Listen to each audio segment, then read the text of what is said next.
Good morning students. Today's chemistry class lesson number 1 some basic concept of chemistry जिसके बारे में आप अध्ययन करेंगे। some basic chemistry के अंतर्गत सबसे पहले आपका आता है definition of chemistry। chemistry होती क्या है?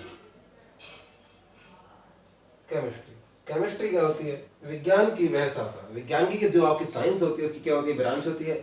विज्ञान की वह शाखा जिसके अंतर्गत पदार्थों के गुण, संरचना तथा उसके जो पार्टिसिपेट्स होते हैं उनका हम क्या करते हैं? अध्ययन करते हैं। विज्ञान की वह शाखा जिसके अंतर्गत पदार्थों के गुण, संरचना तथा उनमें होने वाले परिवर्तनों का अध्ययन किया जाता है, रसायन विज्ञान कहलाता है। Chemistry is the branch of science.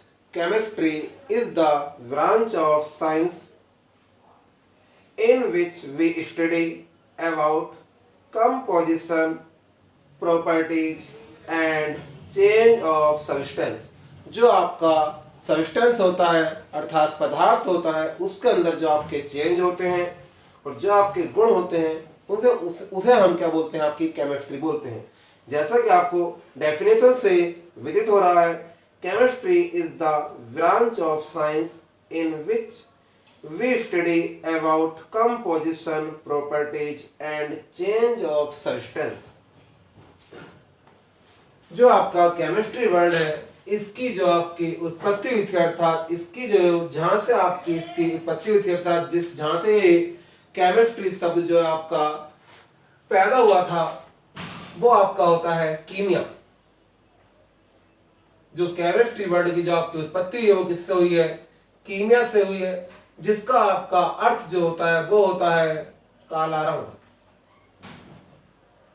जो आपकी केमिस्ट्री है इसकी जो उत्पत्ति हुई थी वो किससे हुई थी? कीमिया से, जिसका आपका अर्थ जो होता है वो आपका होता है काला रंग।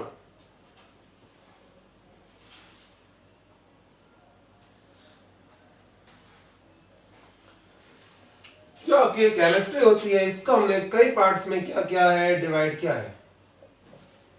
केमिस्ट्री आप 6, 7, 8 में पढ़ते हुए आए थे साइंस, फिर आपने 9th 10th में ही पढ़ी थी साइंस।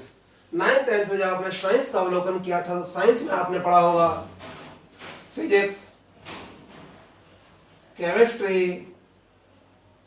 And biology. यहाँ पर आपका जो होता है जो केमिस्ट्री होती जो आपका साइंस होता है उसे यहाँ पर 3 पार्ट्स में क्या कर दिया जाता है? डिवाइड कर दिया जाता है।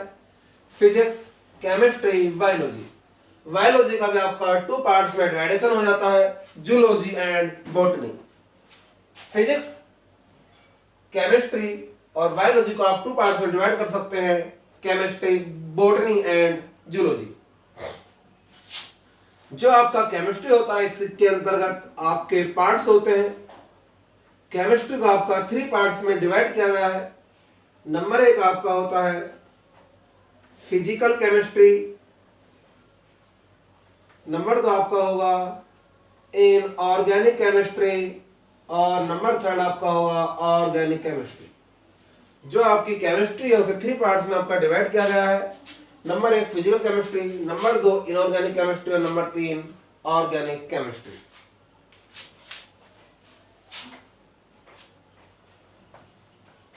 उसके बाद आपकी डेफिनेशन आती है, इसमें एलिमेंट्स क्या होते हैं, कंपाउंड क्या होते हैं, मिक्सचर क्या होते हैं, मॉलिक्यूल्स क्या होते हैं, एटम क्या होते हैं, आइसोटॉप, आइसोमर, जो सब आप 9th 10th में पढ़ चुके होंगे। हम देखते हैं सबसे पहले एलिमेंट्स।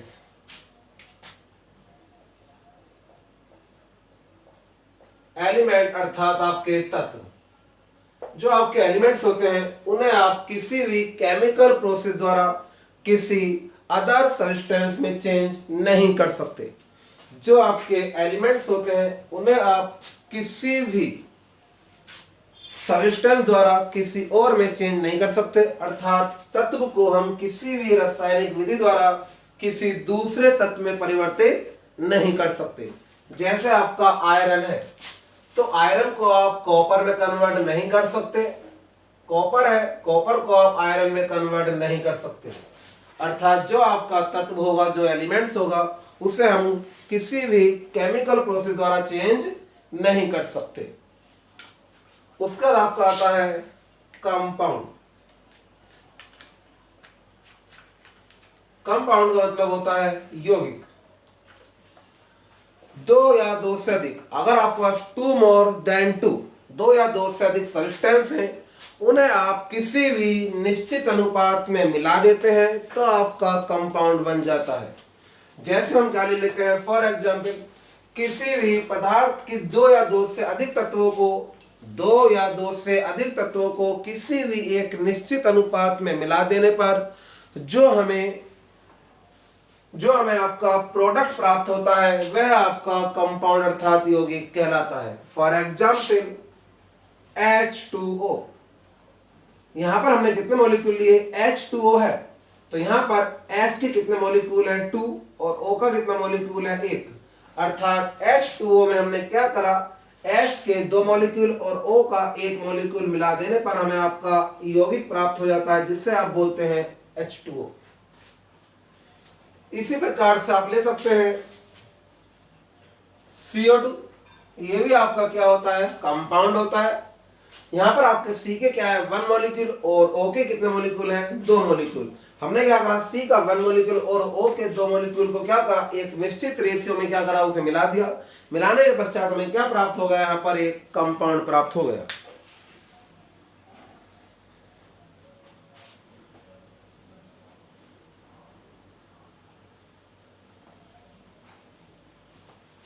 उसके बाद आपका नेक्स्ट टॉपिक आता है मेटल क्या होते हैं, नॉन मेटल क्या होते हैं। जैसा कि आपने पढ़ा होगा 9th 10th में, धातु और अधातु। जो आपके मेटल होते हैं वो क्या होते हैं, पॉजिटिव चार्ज प्रेजेंट करते हैं। जो आपके मेटल होते हैं वो आपके क्या होते हैं, पॉजिटिव चार्ज क्या करते हैं, प्रेजेंट करते हैं, अर्थात जिन एलिमेंट्स पर क्या होता है पॉजिटिव चार्ज होता है वे आपके मेटल होते हैं। और नॉन मेटल जिन पर आपका नेगेटिव चार्ज क्या होता है, प्रेजेंट होता है, वे आपके क्या होते हैं, नॉन मेटल होते हैं। और सब मेटल क्या होते हैं, जिसमें मेटल एंड नॉन मेटल दोनों की प्रॉपर्टीज क्या होती हैं आपकी पाई जाती हैं, वे आपके सब मेटल होते हैं। उसके बाद आप पढ़ेंगे आइसोटॉप एंड आइसोमर। आइसोटॉप बोले तो समस्थानिक, आइसोटॉप क्या होते हैं समस्थानिक, और आइसोमर क्या होते हैं समभारी। आइसोटॉप एंड आइसोमर समस्थानिक और समभारी। समस्थानिक क्या होते हैं, एक ही तत्व के वह